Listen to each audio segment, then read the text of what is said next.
Hoje o problema é grande, hein? Hoje realmente é de verdade um problema.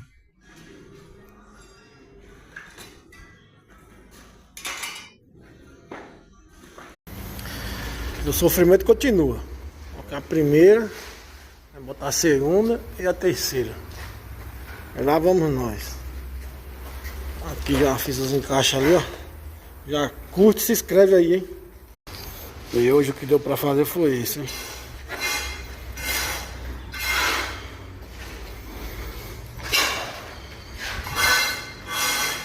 Tá ficando ou não tá ficando show?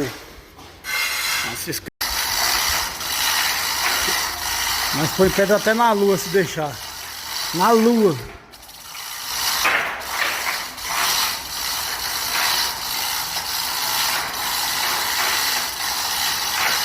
Bom dia, bom dia. E hoje? Será que eu chego ali no teto? Dá pra terminar hoje? Tem que subir na talha ali, ó. Ou vou ter que trabalhar o resto da semana aqui. Hoje eu termino, hein? Vou mostrar um vídeo aí. Agora sim. Ainda falta uma beira ali, hein? Então, mas aqui, ó, o que acontece?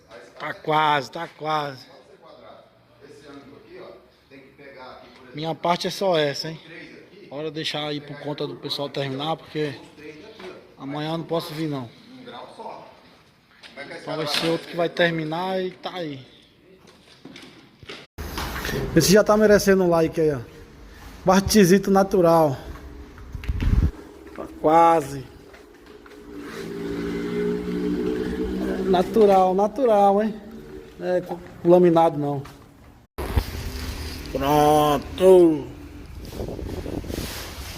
É o último vídeo dessa lareira que eu mandei, hein? Ah, ficou pronta. O que é que vocês achou? Esses caras é foda. Adeus, Paraná. Amanhã eu tô em São Paulo, hein? Vai dar um trabalho eu voltar aqui nesse Paraná. É louco, mano. 2 vezes que eu vim nessa cidade aqui foi sofrimento puro, cara.